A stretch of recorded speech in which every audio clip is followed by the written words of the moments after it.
Olá, boas-vindas ao canal Code Show. Eu sou Bruno Rocha e a gente vai agora para a parte 5 da série Aprenda Rust.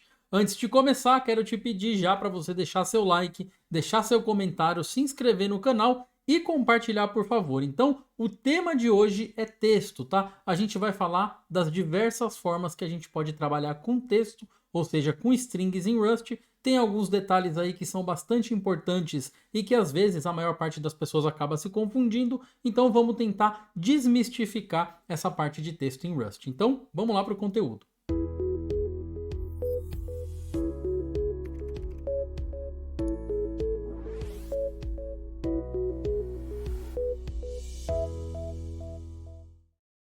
No terceiro vídeo da série, a gente falou sobre os tipos de dados primitivos. Um deles é muito importante para o contexto do vídeo de hoje, que é o tipo character, ou seja, o tipo char. Você se lembra de um tipo em Rust, onde a gente vai utilizar aspas simples e lá dentro a gente vai conseguir armazenar caracteres válidos, ou seja, caracteres de até 4 bytes dentro da tabela Unicode. Eu defini uma variável chamada L0 que está apontando para o caractere B, letra B. Sempre que eu utilizar aspas simples, a gente está falando sobre o tipo de dado caractere. Se eu quiser imprimir aqui, eu vou colocar a variável L0, fazer a interpolação dessa string, caractere B. Então, esse aqui é o resultado. Se eu quiser terminar de escrever o meu nome, uma das opções que eu tenho é continuar colocando todos os outros caracteres aqui. Então, eu tenho ali a letra 0, letra 1, letra 2, letra 3, letra 4 e fazer a mesma coisa aqui na hora de fazer o print, imprimir cada uma dessas letras separadamente.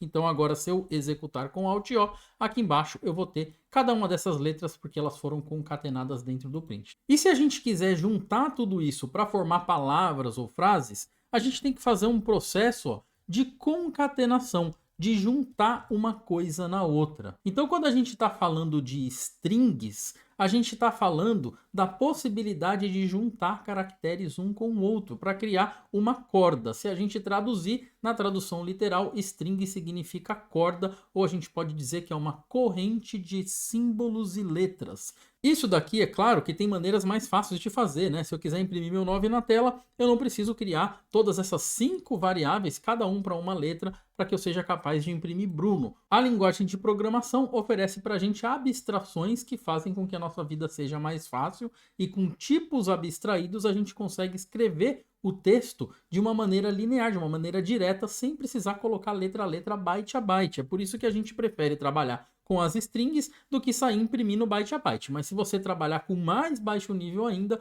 aí você vai ver que vai ser necessário realmente você saber os bytes que representa cada um dos caracteres que você está querendo imprimir na tela. Esse nome, eu poderia tentar representar ele também utilizando um array, tá? A gente já viu também o tipo array, que é um tipo primitivo composto, onde dentro dele eu consigo colocar vários caracteres e depois eu posso vir aqui e pegar cada um desses elementos do array para imprimir. Mas também não é um jeito muito interessante de fazer, porque fica um pouco verboso. Só que, por baixo dos panos, quando a gente utilizar os tipos que eu vou mostrar aqui agora para você, a gente de fato vai estar trabalhando com algo similar. A gente vai trabalhar com cadeia de caracteres, ou seja, com string de caracteres. Na organização da memória, as coisas serão organizadas exatamente dessa forma, um caractere seguido do outro. Mas na abstração da linguagem de programação, a gente vai ver um único objeto que para a gente vai chamar ele de string. Eu vou criar um novo arquivo Rust aqui, ó, chamado de string.rs, só para ficar mais fácil eu te mostrar um exemplo aqui. Toda vez que a gente cria em Rust, dentro da nossa função, né, dentro do escopo da nossa entry point, um texto com aspas duplas, a gente está criando uma string literal. Então lembrando, aspas simples a gente vai estar criando um caractere, aspas duplas a gente vai estar criando uma string literal. Internamente, o que a gente está criando aqui é uma cadeia de caracteres, onde cada um desses caracteres aqui está separado, cada um em sua cadeia de bits, e tudo isso junto forma uma string para a gente. Então, nesse exemplo aqui, ó, se eu colocar aqui a letra A em maiúsculo, o que o compilador do Rust vai fazer? Esse código aqui não é um código que compila, mas eu estou tentando dar um exemplo para você entender o modelo de memória disso daqui no Rust. Toda vez que o compilador encontrar um texto dentro de aspas duplas, ele vai pegar esse texto, vai converter isso daqui para representação binária. Então a gente sabe que a letra A ela é o code point da tabela Unicode que está na posição 65. E o 65 em binário é 10000001. O compilador vai fazer essa conversão para a gente e ele vai armazenar essa string literal junto do código do programa, no local chamado Code Segment, que fica lá na memória estática. No vídeo anterior a gente viu ali as 3 regiões de memória. A memória estática é aquela que é carregada na inicialização do programa e que lá dentro vai o próprio código do programa e todas as strings literais. Então o compilador vai pegar todas elas que tiver no programa e vai colocar ali junto com o código. O que vai acontecer? Deixa eu compilar esse programa para você ver. Ó. Eu vou criar aqui let ladder e ele vai ser ladder igual a. Eu vou sair e vou compilar esse programa com o Rust C. Ele vai dar warnings, não tem problema, mas ele vai compilar e vai criar aqui para mim o string, né, que é um binário. Se eu rodar o xdump em cima do string, olha só, eu vou ver todos os bits, ou seja, eu vou ver toda a sequência de bits que formam aquele binário, tá? O xdump é uma ferramenta de debugging aí para quem trabalha com linguagem mais aí de baixo nível. Isso daqui tá em formato de blocos em hexadecimal, né? Mas a gente consegue procurar aqui dentro, se a gente souber exatamente qual que é a representação em hexadecimal, a gente consegue procurar aonde está aquele texto que a gente está procurando. Deixa eu abrir o programa para você ver de novo. Ó. Essa letra A que está dentro do programa, ela é o número 65, que em binário vai ser 100001. Repare que a gente tem 7 bits, porque por questões históricas a tabela de Unicode ela armazena 7 bits em cada posição. Só que se a gente converter isso daqui para hexadecimal, a gente vai ter uma representação F4241, tá? Que é o que a gente quer pesquisar lá dentro do nosso binário. Como lá dentro do binário a gente vai ter isso separado em blocos de 4, né, do xdump, a gente vai procurar por isso daqui, F4241. Então se eu rodar aqui de novo o xdump e eu fizer um grep procurando por um bloco onde tenha F e depois tenha 4241, eu vou encontrar em qual posição daquele binário tá aquela string, né, que eu acabei de colocar aí. F4241 tá dentro do binário aqui. Então, é claro que tem vários outros detalhes que a gente pode fazer aqui para analisar um binário com xdump. Eu não sou um especialista nesse assunto específico, mas na pesquisa que eu fiz, eu consegui chegar neste modelo de organização de layout de memória estática aí, do Rust. Então, o que acontece? A string que a gente quer fazer bind dela para uma variável, ela faz parte de uma sequência de binários que está na memória estática do programa carregada junto dos bytes. E agora vamos entender o porquê que é importante você saber esse modelo de memória. Tanto que a gente viu no vídeo passado sobre as 3 regiões de memória, sobre como essas strings são armazenadas diretamente dentro do binário. Toda vez que a gente tiver esse tipo de construção, let nome é igual a Bruno. O compilador vai pegar essa palavra aqui, Bruno, essa string, e vai colocar lá num lugar do binário que você consegue até brincar de olhar ali dentro do hexadecimal para ver se você encontra. Isso daqui é um objeto do tipo str, tá? Então em Rust tem um tipo chamado de str em minúsculo. Muita gente pronuncia isso daqui str. Ele é o tipo de string literal que vai ser armazenada na memória estática. Muita gente também fala string estática ou static string. Acontece que quando a gente faz o bind desse valor para a variável nome, a variável nome não tem esse tipo aqui. Ela não recebe o tipo str. O que ela recebe na inferência, ou se a gente quiser, a gente pode definir também, é o tipo e-comercial str. E esse e-comercial aí faz toda a diferença para você entender o que está acontecendo. Esse tipo aqui com o e-comercial é o que a gente chama de string slice, ou seja, a fatia da string.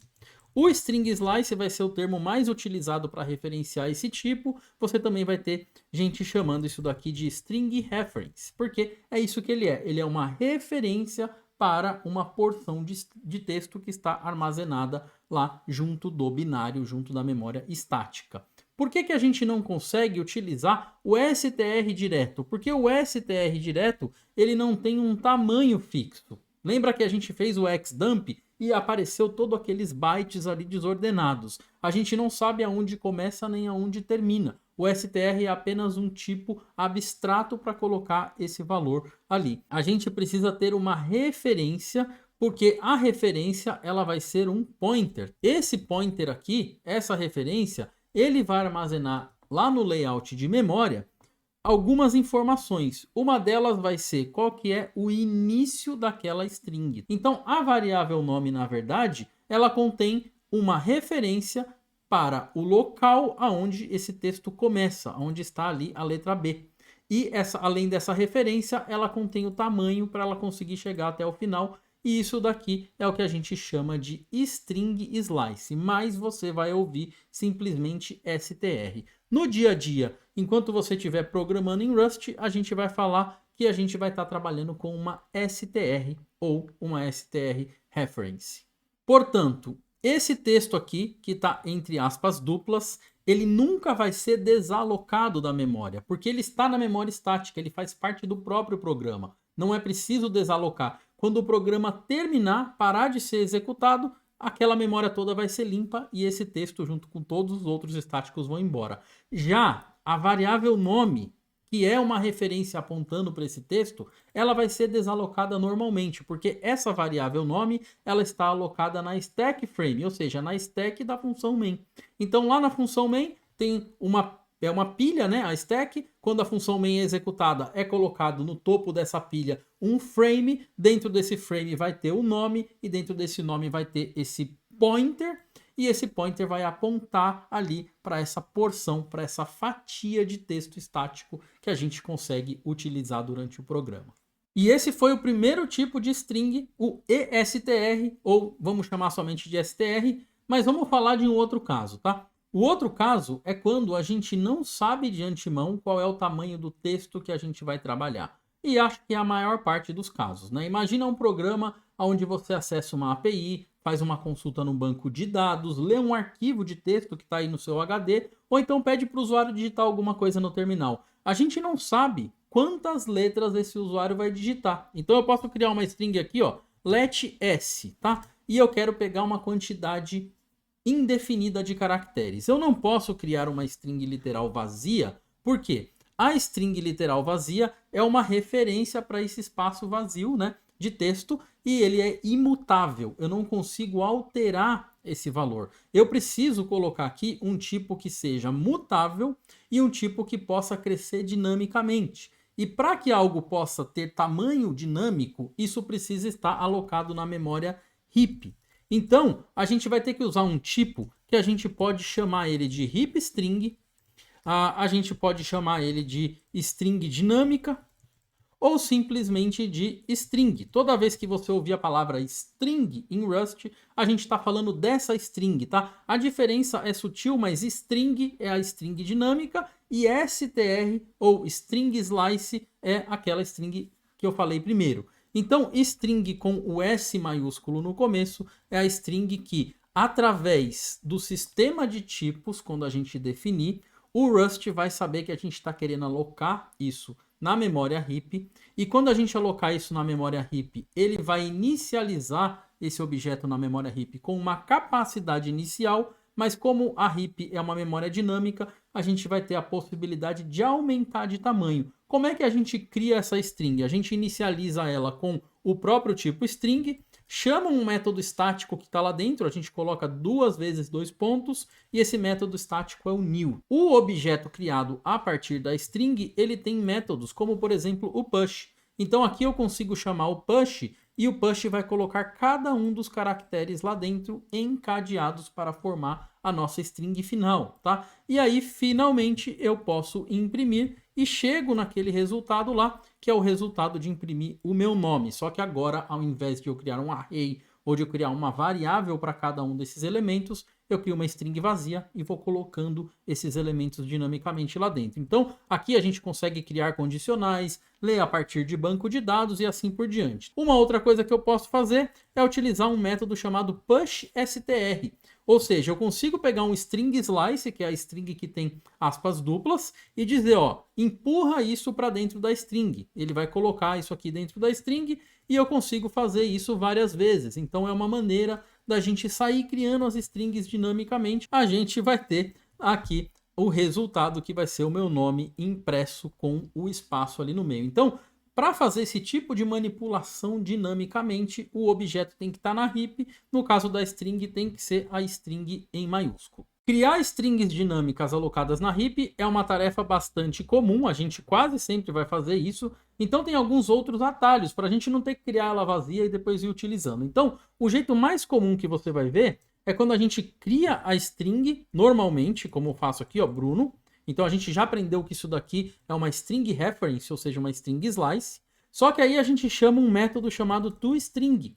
Esse método chamado toString vai fazer com que um novo objeto do tipo string com S maiúsculo seja criado. Uma outra forma de escrever a mesma coisa, então você já vai ver que assim, Rust tem essa peculiaridade que existem mais de uma maneira de fazer a mesma coisa, mas essa mais de uma maneira de fazer a mesma coisa ela é justificada porque dependendo do contexto você vai precisar de uma forma diferente. A outra forma para chegar nesse mesmo resultado seria a gente simplesmente fazer a chamada do tipo string e ao invés do método new, a gente chamar o método from. Então a gente pode fazer com que a string seja criada a partir de outra string. Nesse caso aqui, a gente está criando uma string de S maiúsculo, que nem sempre a gente precisa colocar aqui o tipo, tá?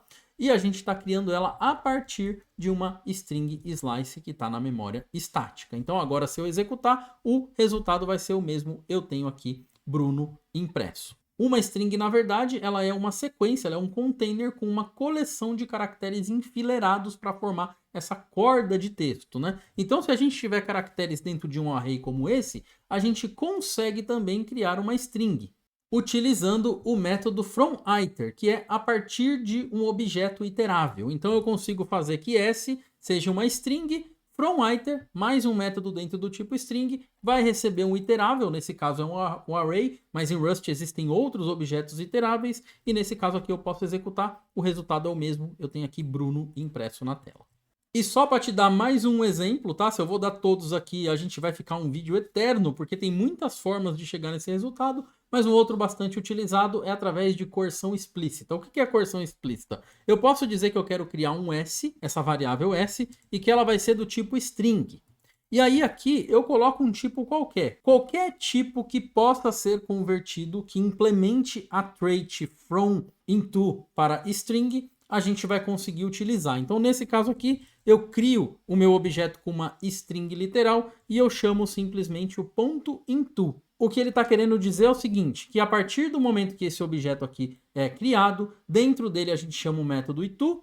O into vai verificar qual é o tipo que está aqui na assinatura e vai tentar converter, fazer a conversão disso para isso. E internamente tem uma trait, né, que é como se fosse uma interface que vai fazer isso para a gente. Calma que a gente vai ter um vídeo para falar só sobre trait, mas nesse caso, quando a gente usar o into, a gente precisa necessariamente ter a anotação de tipo aqui. Então, nesse caso aqui eu posso executar, ó, o resultado vai ser o mesmo. Eu vou imprimir aqui Bruno, mas porque o into conseguiu identificar que tem um string aqui. Se eu remover o tipo aqui e tentar executar, o compilador já vai dar um erro para mim. Ó. Ele vai dizer que está faltando anotação. O into precisa da anotação para saber em que ele está convertendo. Esse é o caso onde o Rust precisa do contexto para conseguir aplicar as traits. Então, para recapitular um pouco, toda vez que a gente tiver um texto que ele é fixo, que ele não muda durante a execução do programa, a gente vai usar uma string slice ou uma str, que é simplesmente a string criada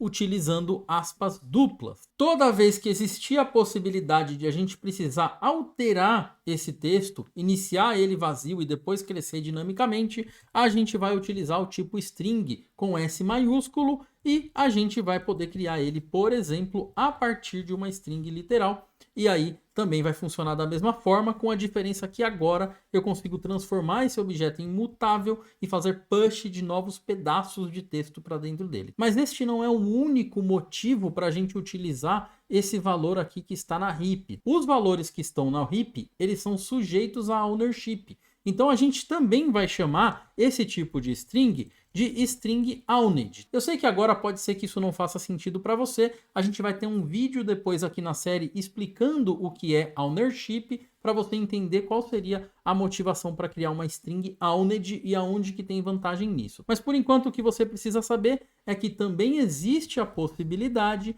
de você ver códigos assim, ó, aonde a string será criada chamando um método toOwned. Esse toOwned aqui vai acabar fazendo praticamente a mesma coisa, transformando esse texto, que é uma string slice, para uma string com S maiúsculo, porém usando um método diferente que vai levar em consideração as questões de ownership. Mas esse assunto é muito denso e eu vou deixar ele para um próximo vídeo para eu ter um contexto um pouco melhor para te explicar. E para finalizar, eu quero te dar um exemplo agora, né, para você entender por que a gente vai criar string dinâmica no programa. Então vamos criar um pequeno programa aqui que vai ler o que o usuário digita no terminal, tá? Então eu vou fazer o seguinte, aqui em cima, ó, eu vou usar a cláusula use, que ela serve para a gente importar bibliotecas externas do nosso programa. E na biblioteca padrão do Rust, na Standard, a gente tem lá um módulo chamado IO, tá? Então eu faço assim, ó, use standard .io. Eu estou acessando o módulo IO que está dentro do módulo Standard. Então,